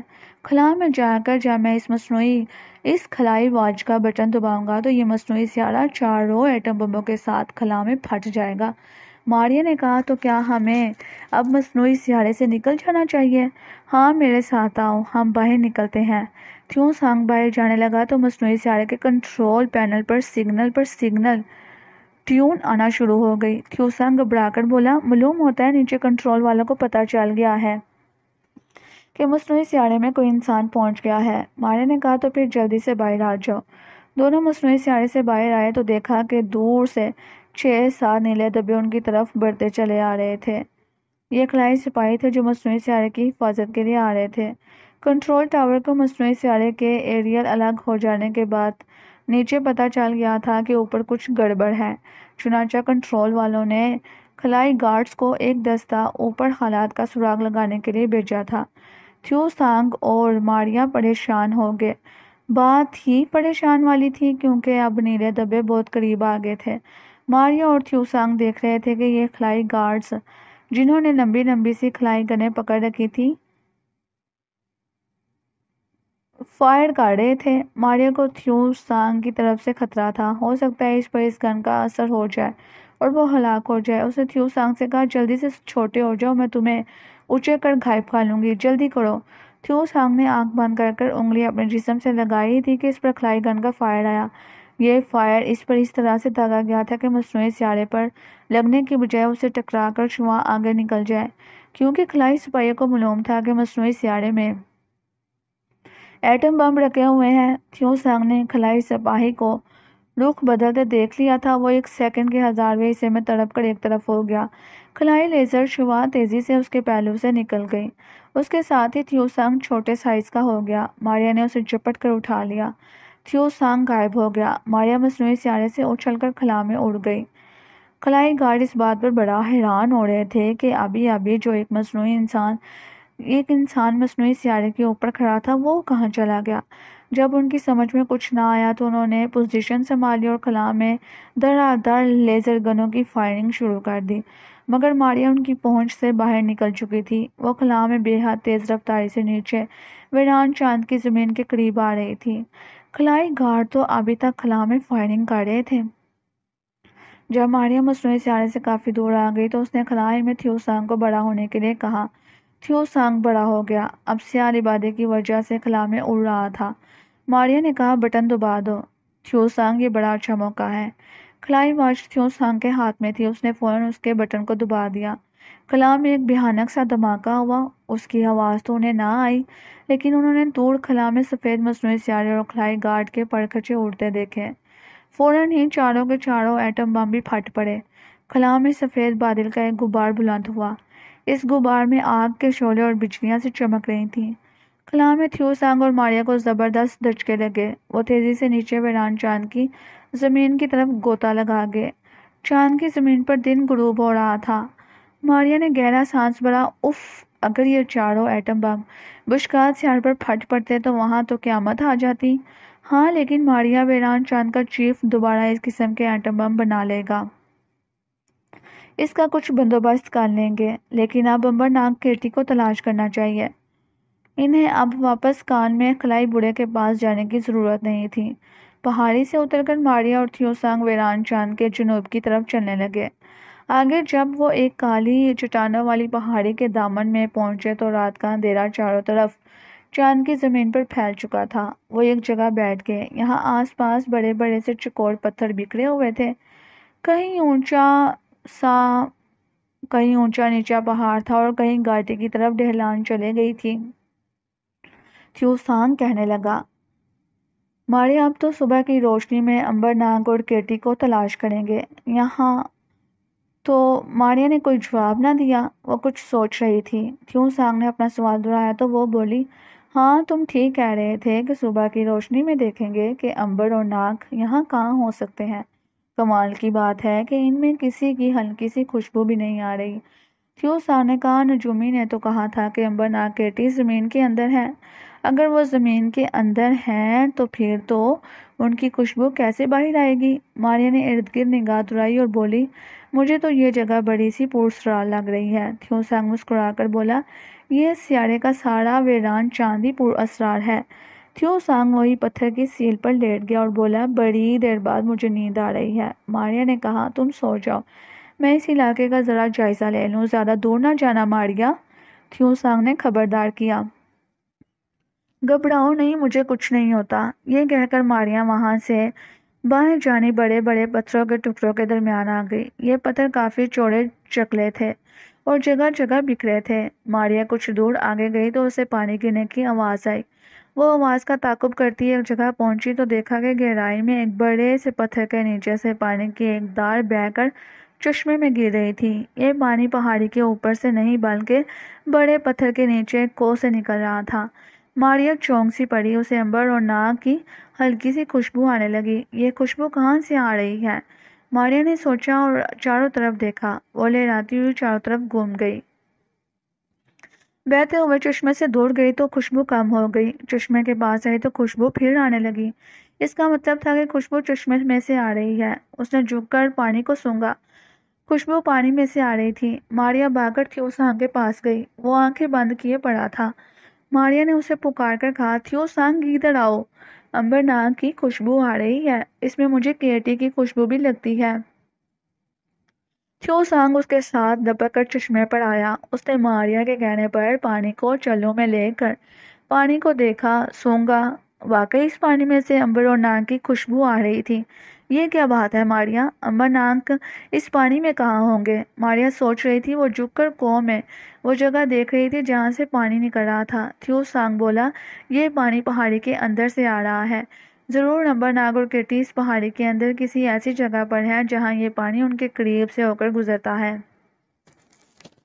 تھیو سانگ نے پہاڑی پر نگاہ ڈالی۔ یہ پہاڑی تو چاروں طرف سے بند ہے، اس میں کوئی غار بھی نظر نہیں آ رہا۔ پھر امبر ناگ کیٹی اس کے اندر کیسے چلے گئے؟ ماریا نے کہا، یہ مت کہو، کیونکہ ہمارے ساتھ ہزاروں سالہ کے سفر میں ایسا اکثر ہوتا رہا ہے۔ ہم ایسی جگہوں پر پہنچ چکے ہیں کہ جہاں انسان کا تصور بھی نہیں کیا جا سکتا۔ پھر اس پہاڑی کے اندر کیسے چل کر دیکھا جائے؟ تھیو سانگ کے اس سوال پر ماریا نے پہاڑی کا ایک چکر لگایا۔ اندر جانے کا کوئی جگہ نہیں تھی۔ واپس تھیو سانگ کے پاس آ کر بولی، اس پہاڑی کا غار ضرور ہے، لیکن اس غار کا دروازہ کسی خفیہ جگہ پر ہوگا۔ مجھے یقین ہے کہ ڈلانگ نے امبر ناگ اور کیٹی کو اسی پہاڑی کے اندر پھینک رکھا ہے۔ اگر امبر ناگ کیٹی اس پہاڑی سے باہر نہیں نکل سکے تو یہ اس بات کا ثبوت ہے کہ پہاڑ میں غار کا دروازہ کوئی نہیں بلکہ کوئی گہرا کنواں کسی جگہ موجود ہے، کیونکہ امبر گہرے کنویں سے باہر نہیں نکل سکتا۔ تھیو سانگ نے کہا، لیکن ناگ تو باہر نکل سکتا تھا۔ ماریا کہنے لگی، ہو سکتا ہے ناگ کی طاقت بھی کسی طلسم یا کیمیکل رد عمل کی وجہ سے ختم ہو گئی ہو۔ پھر ہمیں تو وہ کنواں تلاش کرنا چاہیے، تھیو سانگ بولا۔ ماریا اور تھیو سانگ پہاڑی کے اوپر آ گئے۔ پہاڑی جھک کر ایک ایک پتھر کو سونگھنے لگے۔ ایک پتھر کے نیچے سے اسے امبر اور ناگ کی خوشبو آتی محسوس ہوئی۔ اس نے چلا کر کہا، تھیو سانگ، اس پتھر کے نیچے وہ کنواں ہے جس کی تلاش ہمیں ہے۔ ماریا نے ایک ہی جھٹکے سے بھاری پتھر کو ایک طرف کر دیا۔ پتھر تو ایک طرف پھٹا تو نیچے ایک اور گہرا کنواں نظر آیا۔ اس کنویں کے اندر سے اب امبر ناگ اور کیٹی کی تیز خوشبو آ رہی تھی۔ ماریا نے تھیو سانگ کو باہر ہی رہنے کو کہا اور خود کنویں میں چھلانگ لگا دی۔ کنویں کے نیچے ایک طرف امبر اور کیٹی دیوار سے سر لگائے آنکھیں بند کیے خاموش بیٹھے تھے۔ پاس ہی ناگ شیشے کے سیاہ عقاب کی شکل میں پڑا تھا۔ ایک دم سے امبر نے آنکھیں کھول دی اور کیٹی سے کہنے لگا، کیٹی، مجھے ماریا کی خوشبو آ رہی ہے، کیا تم بھی اس خوشبو کو محسوس کر رہی ہو؟ اس وقت ماریا ان کے قریب آ گئی۔ امبر اور کیٹی کو دیکھ کر اس کا دل بھاگ بھاگ ہو گیا۔ کیٹی آنکھیں کھول کر بولی، ماریا کی بڑی تیز خوشبو آ رہی ہے امبر۔ ہاں۔ امبر اٹھ بیٹھا، ماریا کہیں قریب ہی ہے۔ امبر نے ماریا کو آواز دی تو ماریا نے مسرت بڑے لہجے میں کہا، امبر میں تمہارے پاس ہی ہوں، خداوند کا شکر ہے کہ تم لوگوں کی شکل نظر آئی۔ کیٹی نے خوشی سے نعرہ لگایا اور کہا، ماریا تم واقعی ہمارے پاس آ گئی، اف، تمہارے بغیر تو ہم اتنے پریشان تھے نا، ایسے پریشانی کے دن گزارے ہیں نا۔ ماریا نے کہا، میں آ گئی ہوں۔ امبر نے تھیوسان کا پوچھا تو ماریا نے بتایا وہ کنویں کے باہر ہمارا انتظار کر رہا ہے۔ ماریا نے سیاہ عقاب کی طرف دیکھ کر کہا، یہ سیاہ عقاب کا بت کہاں سے آ گیا؟ امبر افسوس بڑے لہجے میں بولا، یہ ناگ ہے ماریا، عقاب بن کر دشمن کے قلعے کے اوپر جائزہ لینے اڑ رہا تھا کہ اس پر گن فائر ہوا اور گن کی شعاؤں کے کیمیکل ری ایکشن سے یہ شیشے کا بن گیا۔ پھر امبر نے ماریا کو اپنی داستان سنائی اور ماریا نے انہیں اپنی درد بڑی مگر ایڈونچر سے بھرپور کہانی بیان کی۔ ماریا نے انہیں بتایا کہ مکار ڈلانگ نے اپنے سیارے سینا تھون کے بادشاہ اچھال اور اس کی بیٹی شکالی کو قید میں ڈال کر خود تخت پر قبضہ کر لیا ہے۔ امبر بولا، اس نے ہمیں بھی ویران چاند پر یہاں اس کنویں میں پھینک دیا تھا۔ امبر اور کیٹی نے اس کے بعد ماریا سے شکالی کا منتصر سا غائبانہ تعارف کروایا اور کہا کہ وہ بڑی صاف دل اور انصاف پسند لڑکی ہیں اور اپنے باپ سے بہت محبت کرتی ہے۔ ماریا نے کہا، میں سب سے پہلے تم لوگوں کو باہر لیے چلتی ہوں اور تھیوسانگ سے ملواتی ہوں، پھر سوچیں گے کہ ہمیں کیا کرنا چاہیے۔ ماریا سب سے پہلے ناگ اور کیٹی کو اٹھا کر کنویں سے باہر لائی، پھر امبر کو اس نے اپنے کندھے پر بٹھایا اور امبر غائب ہو گیا۔ ماریا اسے بھی باہر لے آئی، تھیوسانگ ان سب سے، اور یہ لوگ تھیوسانگ سے مل کر بہت خوش ہوئے۔ ناگ بھی خاموش بصیری آنکھوں سے دوستوں کے ملاپ کا یہ منظر دیکھ رہا تھا۔ وہ بڑا خوش تھا کہ سب ایک جگہ مل گئے، اگرچہ اسے اپنے پتھر بننے کا بہت غم تھا۔ ماریا نے کہا کہ مکار ڈلانگ ہو سکتا ہے شکاری اور اس کے باپ کو مار ڈالے، اسی لیے ہمیں یہاں سے نکل کر واپس سینا تھون پر پہنچنا ہے اور شکاری اور اس کے باپ کا کھوج لگانا ہے۔ ماریا سینا تھون سیارے سے 4 سیاہ لبادے اپنے ساتھ لائی تھی۔ انہوں نے ایک ایک لبادہ اوڑھا اور سیاہ لبادہ انہیں لے کر زمین کی طرف پرواز کرنے لگا۔ سینا تھون کی زمین پر وہ آدھی رات کے بعد پہنچے۔ مکار ڈلانگ کا شاہی محل گہرے سے سناٹے میں تھا، کہیں کہیں اس کے میناروں پر روشنی ہو رہی تھی۔ ماریا نے امبر، ناگ اور کیٹی اور تھیوسانگ شاہی محل کی طرف جانے کی بجائے اسے دور کچھ فاصلے پر ایک پرانے سے کھنڈر میں آ گئے۔ یہاں پہنچ کر ماریا اور تھیوسانگ نے امبر اور کیٹی کو بتایا کہ ان کا راکٹ سیارے کے جنوبی قطب میں ایک جگہ موجود ہے۔ امبر بولا، لیکن ہم شکاری اور اس کے باپ کو آزاد کیے بغیر، انہیں ان کا تخت واپس دلائے بغیر واپس نہیں جائیں گے۔ ماریا نے کہا کہ ہم ایسا ہی کریں گے، ہم شکاری اور اس کے باپ کی مدد کریں گے، ہمیں ناگ کو بھی تو مصیبت سے نکالنا ہے۔ وہ دیر تک سوچ بچار کرتے رہے، آخر یہ فیصلہ ہوا کہ ماریا اور امبر تو شکالی کی کھوج میں شاہی محل کی طرف جائیں گے اور ناگ، تھیوسانگ اور کیٹی وہیں کھنڈر میں رہ کر ان کا انتظار کریں گے۔ جیسا کہ ہم آپ کو پہلے بتا چکے ہیں کہ سیارہ سینا تھون کی رات بہت لمبی ہوتی ہے، چنانچہ ماریا اور امبر رات کے اندھیرے میں شاہی محل کی طرف روانہ ہو گئے۔ شاہی محل کے باہر زبردست پہرا تھا، سپاہی زرد خلائی لباس پہنے لیزر گنیں ہاتھوں میں لیے پہرا دے رہے تھے، ہر طرف موت جیسی خاموشی تھی۔ ماریا نے امبر سے سوال کیا، شکالی کی تو میں نے شکل نہیں دیکھی، اسے تم پہچانو گے، مگر مجھے یقین ہے کہ اسے محل کے اندر ہی کسی جگہ قید رکھا گیا ہے۔ امبر بولا، میرا تمہارے ساتھ جانا ضروری ہے، مگر میں پہچانا جا سکتا ہوں، اسی لیے میں نے یہی سوچا کہ کسی پہرے دار کی زرد وردی اتار کر اسے خود پہن لوں۔ رات کا وقت ہے، کسی کو مجھ پر شک بھی نہیں ہوگا اور ہم آسانی سے شاہی محل کے اندر گھوم پھر سکیں گے۔ ماریا نے کہا، میں کسی ایک پہرے دار کو ادھر لاتی ہوں، تم ان چٹانوں کے پیچھے چھپ کر بیٹھ جاؤ۔ یہ کہہ کر ماریا شاہی محل کے بڑے دروازے کی طرف گئی۔ یہاں 4 خلائی پہرے دار پہرا دے رہے تھے۔ ماریا نے ان کی نقل و حرکت کا جائزہ لیا۔ ایک پہرے دار ٹہلتا ٹہلتا محل کی دیوار سے ذرا آگے گیا تو ماریا نے پیچھے سے جا کر اس کی گردن پر اتنی زور سے ہاتھ مارا کہ وہ سنبھل نہ سکا اور گر پڑا۔ اس سے پہلے کہ وہ آواز نکالے ماریا نے اس کی گردن کو اپنے پاؤں کے نیچے دبا دیا۔ خلائی پہرے دار جب ٹھنڈا ہو گیا تو ماریا اسے اٹھا کر ہوا میں تیرتی ہوئی امبر کے پاس آ گئی۔ پہرے دار کی لاش ایک دم سے امبر کے سامنے ظاہر ہوئی تو اس نے کہا، ماریا یہ کام تم نے کیسے کیا؟ اور کون کر سکتا ہے؟ ماریا نے آہستہ سے کہا، اب جتنی جلدی ہو سکے اس کی وردی اتار کر پہن لو۔ امبر نے ایسا ہی کیا، جلدی جلدی سے خلائی پہرے دار کی وردی اتار کر خود پہن لی۔ اس کی زرد گول سی ٹوپی بھی سر پر اوڑھ لی جس سے اس کا آدھا چہرہ چھپ گیا۔ ہاتھ میں خلائی گن لے کر اس نے ماریا سے کہا، اب تم میرے ساتھ رہنا، میں شاہی محل کے دوسرے دروازے میں سے اندر داخل ہو رہا ہوں۔ محل کے دوسرے دروازے پر صرف پہرے دار کھڑے تھے۔ امبر ان کے قریب گیا تو ایک پہرے دار نے کہا، ارے تم اندر کیسے آ رہے ہو؟ تمہاری ڈیوٹی تو باہر لگی ہے۔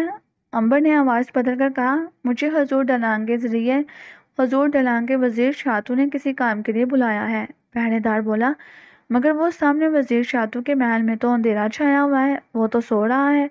امبر کو یہ پتا چل گیا تھا کہ ڈلانگ کے وزیر شاتو کا محل سامنے ہے۔ وہ جانتا تھا کہ شاتو ہی نے ڈلانگ کے ساتھ سازش کر کر شکالی کے باپ اچھال کو غائب کیا ہے اور وہی اس کا پتہ بتا سکتا ہے۔ امبر نے پہرے دار سے کہا، وزیر شاتو میرا انتظار کر رہا ہے، تم مجھے روک نہیں سکتے۔ خلائی پہرے دار نے کندھے اچکا کر کہا، ہم تمہیں کہاں روکتے ہیں، جاؤ تم ہمارے ساتھی پہرے دار ہو، چلے جاؤ۔ امبر تیز تیز قدم اٹھاتا وزیر شاتو کے محل کی طرف جا رہا تھا۔ ماریا کی خوشبو سے ساتھ ساتھ آ رہی تھی۔ وزیر شاتو کے محل کے برآمدے میں آ کر امبر نے آہستہ سے کہا تھا، ماریا یہی وہ اصل آدمی ہے جو ہمیں شکاری اور اس کے باپ کے بارے میں بتا سکتا ہے۔ ماریا بولی، مگر وہ بتائے گا نہیں۔ امبر نے کہا، ہم اسے بتانے پر مجبور کر دیں گے۔ ماریا نے امبر کو بتایا کہ یہ خلائی مخلوق ہے، ہو سکتا ہے انہوں نے اپنے پاس کوئی ایسا خفیہ زہر رکھا ہو جس کو کھا کر یہ خودکشی کر لے، یا یہ بھی ہو سکتا ہے کہ یہ کسی خفیہ بٹن کو دبا کر غائب ہو جائے۔ امبر بولا، آج تک تو اس سیارے پر ایسا نہیں ہوا، بہرحال جو ہوگا دیکھا جائے گا۔ ہمیں وزیر شاتو کے محل میں جانا ہوگا، تم میرے ساتھ ساتھ رہنا، میں تمہارے ساتھ ہوں۔ ماریا نے کہا، بلکہ اگر تمہیں کوئی رکاوٹ پیش نہ آئی تو میں اسے دور کر دوں گی۔ امبر مسکرایا، تمہارا شکریہ ماریا بہن، لیکن میں یہ رکاوٹ خود ہی دور کر سکتا ہوں۔ ماریا بھی ہنس کر کہا، پھر بھی بعض ایسی رکاوٹیں ہوتی ہیں کہ جنہیں تم میری مدد کے بغیر دور نہیں کر سکتے۔ دونوں مسکرانے لگے۔ امبر برآمدے میں سے گزر کر وزیر شاتو کے بڑے محل کی شاہی خوابگاہ کی طرف بڑھا۔ یہاں پر دو اونچے سے لمبے ہٹے کٹے خلائی گارڈ چاقو چوبند کھڑے تھے۔ امبر کو قریب آتا دیکھ کر انہوں نے فوراً پوزیشن سنبھالی اور ایک نے کڑک کر پوچھا، ادھر کیا لینے آ رہے ہو؟ امبر نے کہا، مجھے وزیر نے بلایا ہے۔ پہرے دار بولا، کوٹ نمبر بولو اپنا۔ امبر بگلے جھانکنے لگا کیونکہ اسے تو کوٹ نمبر معلوم نہیں تھا۔ پہرے دار نے جب دیکھا کہ امبر کوٹ نمبر نہیں بتا رہا تو اس نے گن اس پر تان لی۔ خبردار اپنی جگہ سے حرکت کی تو میں تمہیں فائر کر دوں گا۔ اس نے اپنی ساتھی پہرے دار سے کہا، اسے گرفتار کر لو۔ دوسرے پہرے دار نے خلائی گن کو امبر کی طرف تان لیا اور قریب آ کر بولا، اپنی گن نیچے پھینک دو۔ یہ سارا تماشا ماریا خاموشی سے دیکھ رہی تھی۔ وہ نہیں چاہتی تھی کہ یہاں شور شرابہ ہو۔ وہ ہر کام، ہر حملہ خاموشی اور سکون سے کرنا چاہتی تھی۔ امبر نے اپنی گن نیچے پھینک دی اور بولا، ماریا کیا خیال ہے تمہارا؟ پہرے دار نے چونک کر پیچھے دیکھا، پھر پوچھا، یہ تم کس ماریا کو پکار رہے ہو؟ امبر مسکرایا، بھائی ماریا کو تم نہیں جانتے، وہ تو تمہارے بالکل پاس کھڑی ہے۔ ماریا نے ڈانٹ پھیلاتے ہوئے کہا، امبر تم فضول باتیں کیوں کر رہے ہو؟ میرے بارے میں بتانے کی بھلا کیا ضرورت ہے؟ اب جو پہرے داروں نے ایک عورت کی غیبی آواز سنی تو انہوں نے تو امبر پر فائر کر دیا۔ وہ اسے کوئی دشمن مخلوق سمجھ بیٹھے تھے۔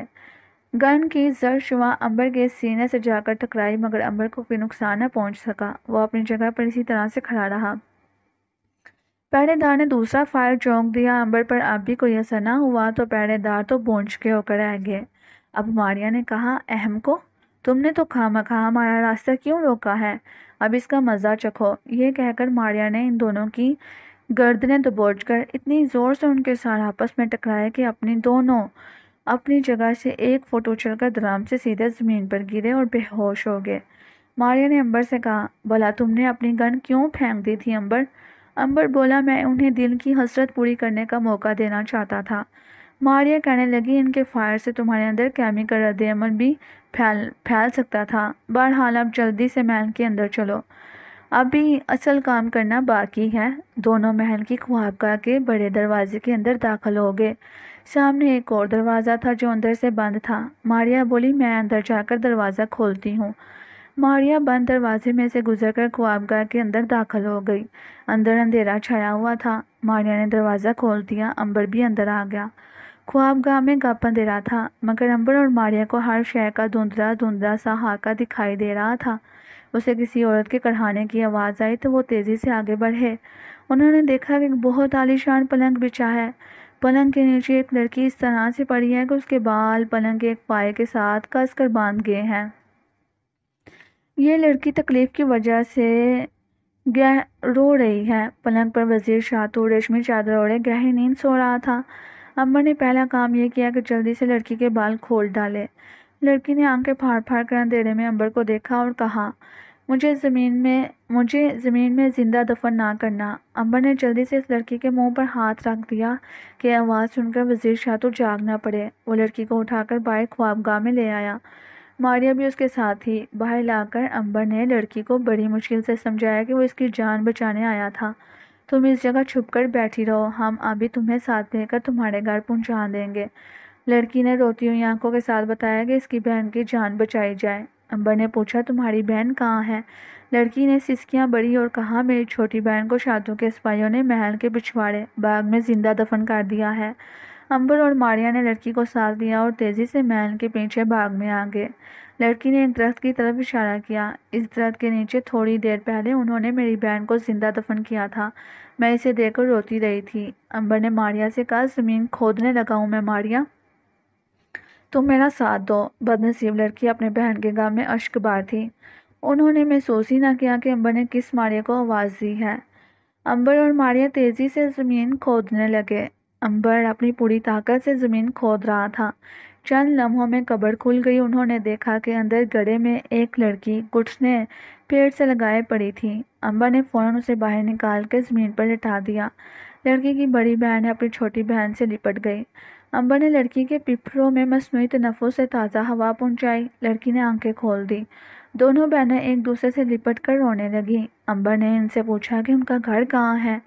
بڑی لڑکی نے کہا کہ یہاں سے تھوڑی دور شہر کی آخری گلی میں ہمارا مکان ہے، ہمیں وہاں پہنچا دو۔ امبر نے انہیں تسلی دی اور ان سے کچھ دور جا کر ماریا سے بولا، ماریا میں انہیں ان کے گھر چھوڑ کر آتا ہوں، تم اسی جگہ ٹھہرو۔ ماریا نے کہا، راستے میں تمہیں دوسرے پہرے دار بھی ملیں گے، معاملہ گڑبڑ نہ ہو جائے۔ میرا تو خیال ہے کہ ان دونوں بہنوں کو اسی جگہ چھپا دیتے ہیں اور ہم اپنا مشن شروع کرتے ہیں۔ امبر ایک لمحے کے لیے سوچ میں پڑ گیا، پھر بولا، یہ لڑکیاں یہاں گھبرا جائیں گی، کوئی پہرے دار ادھر آ گیا تو انہیں زندہ نہیں چھوڑے گا، تم یہاں ٹھہرو، میں انہیں گھر چھوڑ کر ابھی واپس آؤں گا۔ ماریا نے امبر کے ایک بار پھر منع کیا لیکن امبر تو باز نہ آیا۔ دونوں بہنوں کو ساتھ لے کر شاہی محل کے باغ سے نکل کر شہر کی طرف چلا۔ شہر سنسان پڑا تھا، گلیاں اور بازار ویران تھے، کہیں کہیں مکانوں میں روشنی ہو رہی تھی۔ امبر دونوں بہنوں کو لے کر جلدی جلدی ان کی گلی میں داخل ہوا۔ بڑی لڑکی نے کہا، وہ کونے والا مکان ہمارا ہے۔ امبر نے جلدی جلدی دونوں لڑکیوں کو ان کے مکان میں پہنچا کر تاکید کی کہ اندر سے دروازہ بند کر لیں اور واپس مڑا۔ اسے ماریا کے پاس جلدی پہنچنا تھا۔ سنسان شہر کی تنگ گلی سے نکل کر وہ بازار میں آیا تو اچانک نیلی روشنیاں بکھیرتی ایک موٹر گاڑی جو اوپر سے بند تھی اس کی طرف آئی۔ امبر نے پہرے داروں کا لباس پہن رکھا تھا، اسی لیے اسے کوئی زیادہ خطرہ نہیں تھا، پھر بھی وہ ہوشیار ہو گیا۔ گاڑی ایک دم سے اس کے پاس آ کر رکی اور خلائی زرد پوش سپاہی باہر نکل آئے۔ تمہاری ڈیوٹی شاہی محل میں ہے، تم یہاں کیا کر رہے ہو؟ امبر نے یوں ہی بہانہ بنایا تو خلائی سپاہی نے کڑک کر کہا، آج رات کا کوڈ نمبر بتاؤ۔ وہی مصیبت پھر امبر کے سامنے تھی۔ امبر نے کہا، کوڈ نمبر میں بھول گیا ہوں۔ کوڈ نمبر بھول گئے ہو؟ کون ہو تم؟ خلائی سپاہی گرجا۔ امبر نے فائر کر دیا۔ ایک خلائی سپاہی اچھل کر پیچھے گرا اور بھسم ہو گیا۔ وہ دوسرا فائر کرنے والا تھا کہ بند گاڑی کی گن میں سے نیلی شعاع کا فائر اس پر ہوا۔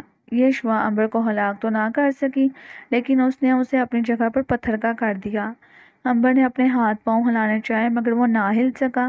خلائی سپاہی بھی اسے تعجب سے دیکھنے لگے۔ اس پر تو شعاع کا الٹا اثر ہو رہا ہے، یہ کسی دوسرے سیارے سے آیا ہے، یہ ہمارا دشمن ہے۔ دوسرا سپاہی بولا اس کے ساتھ وہی سلوک کرو جو ہمارے قانون میں لکھا ہے، اسے خلا میں چھوڑ دو، چلو اسے اٹھا کر گاڑی میں ڈالو۔ 3 سپاہیوں نے امبر کو ایک پتھر کے ستون کے طرح اٹھا کر بند گاڑی میں ڈال دیا۔ گاڑی بجلی جیسی تیزی کے ساتھ شہر کے کونے پر واقع ایک لانچنگ پیڈ پر آ گئی۔ یہاں ایک راکٹ آسمان کی طرف منہ اٹھائے کھڑا تھا۔ اس راکٹ کے منہ پر ایک تقریباً 15 فٹ چوڑا اور 10 فٹ لمبا چوکور کمرہ فٹ تھا۔ راکٹ کی سیڑھی کے ذریعے امبر کو اس کمرے میں لے جا کر بند کر دیا گیا۔ کمرے کا لاک آٹومیٹک تھا، وہ بند ہو گیا۔ خلائی سپاہیوں نے راکٹ فائر کر دیا، گیس کا ایک بادل اٹھا اور راکٹ فضا میں بلند ہونے لگا۔ دیکھتے دیکھتے راکٹ فضا میں بہت دور نکل گیا۔ ایک سپاہی نے کہا، جو بھی سیارہ قریب ہوگا وہ اسے اپنی طرف کھینچ لے گا اور پھر راکٹ الگ ہو جائے گا اور خلائی کمرہ اس سیارے کے گرد قیامت تک گردش کرتا رہے گا۔ سپاہی کہکے لگا کر ہنسنے لگے اور پھر گاڑی میں بیٹھ کر واپس چلے گئے۔ یہ سب کچھ چند لمحوں کے اندر ہی ہو گیا تھا۔ ماریا شاہی محل میں کھڑی امبر کی واپسی کا انتظار کر رہی تھی۔ جب کافی دیر گزر گئی اور امبر واپس نہ آیا تو وہ سمجھ گئی کہ ضرور امبر کے ساتھ کوئی انہونی بات ہو گئی ہے۔ وہ شاہی محل سے نکلی اور سیدھی شہر میں آ گئی۔ شہر کی آخری گلی میں پہنچ کر وہ کونے والے مکان کے اندر داخل ہو گئی۔ اس نے دیکھا کہ دونوں لڑکیاں ایک پلنگ پر لیٹی تھیں اور ان کی ماں پاس بیٹھی انہیں محبت سے دیکھ رہی تھی۔ ماریا نے اس عورت سے کہا، میں ماریا ہوں، تم مجھے دیکھ نہیں سکو گی، مگر میں نے اور میرے بھائی نے ہی تمہاری بچیوں کو ظالم چھاتوں کے ظلم سے نجات دلائی ہے۔ وہ عورت تو ہکی بکی ہو کر کمرے میں تکنے لگی۔ تم کوئی بھوت پریت تو نہیں ہو؟ ماریا نے کہا، نہیں، میں ایک ایسے سیارے کی مخلوق ہوں جو نظر نہیں آتی۔ تم ان لڑکیوں کو جگا کر پوچھو کہ میرے بھائی ان کو چھوڑ کر کدھر گیا ہے۔ عورت نے اسی وقت اپنی دونوں بیٹیوں کو جگا دیا۔ انہوں نے ماریا کو بتایا کہ اس کا بھائی انہیں مکان میں داخل کر کر چلا گیا تھا۔